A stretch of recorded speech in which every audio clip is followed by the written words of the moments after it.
He plays harmonica and drums and is a practicing dentist whose life on beautiful Shelter Island infuses his written word. Experience a day in the life of Daniel Thomas Moran, the Poet Laureate of Suffolk County. Then stay with us as Bill Baker talks with Isaiah Sheffer, Artistic Director of Symphony Space. This is Setting the Stage, 13 Salute to the Arts.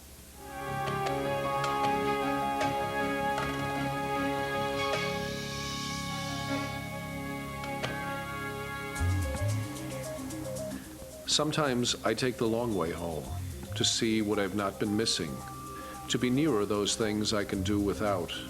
I fulfill that need for distance and misspent time, semicircles in exchange for straight lines.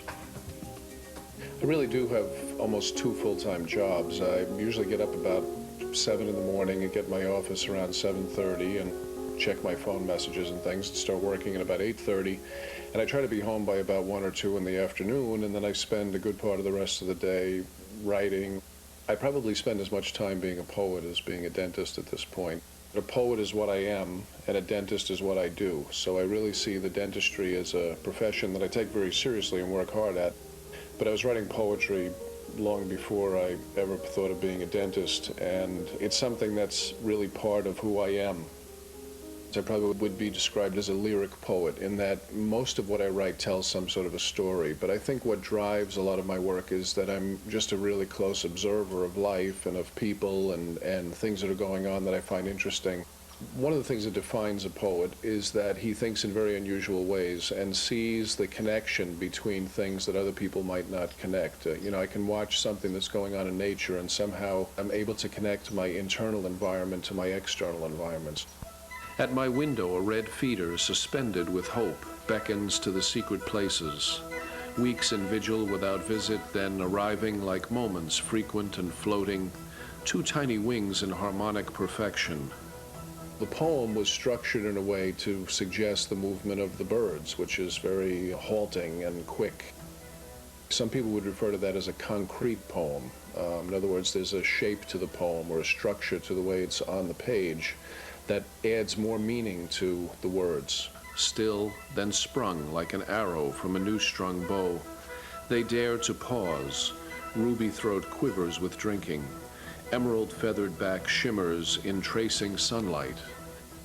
Poetry is something that has a structure that suggests a rhythm where breaths should be taken, and also sets apart groups of words in interesting ways that might, in fact, add just a little extra sparkle.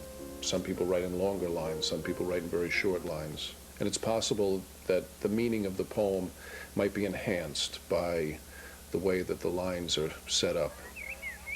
In the ribs of trees bared by November, they flow down the faces of this hill, until the sun is free of the treetops, until they melt into the crucible of Willow Pond.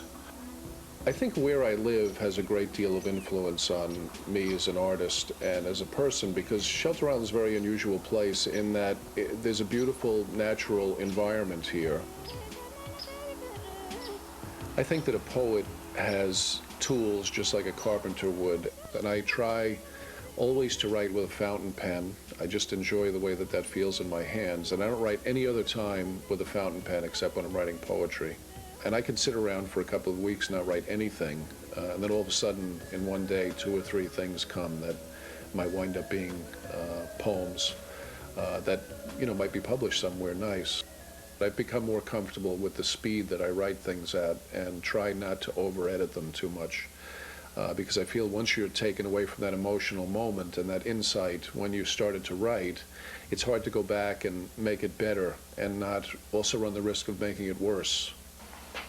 Thank you. My wife Karen is absolutely my biggest supporter and fan, and she's the person who sees everything that I write first. And that's a very important thing to me because I'm showing her something that to me in that moment is very precious. I thought that I was here because you all wanted to be dentists. When I go to schools and speak to kids, I try to make them not feel intimidated by poetry. And one of the things they can do to help that is to write things on their own. Excellent. That's wonderful. I always feel if I can influence kids a little bit that's a nice thing. But if I can influence one or two of them a lot and make them believe in themselves, or maybe some kid who's written poetry and never shared it with anybody, to feel a sense of confidence.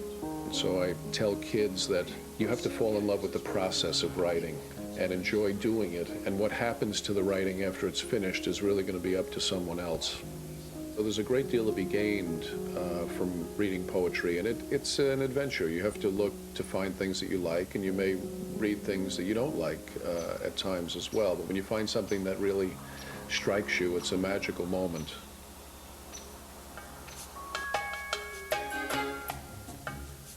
You have to admit, New York City is one of the most interesting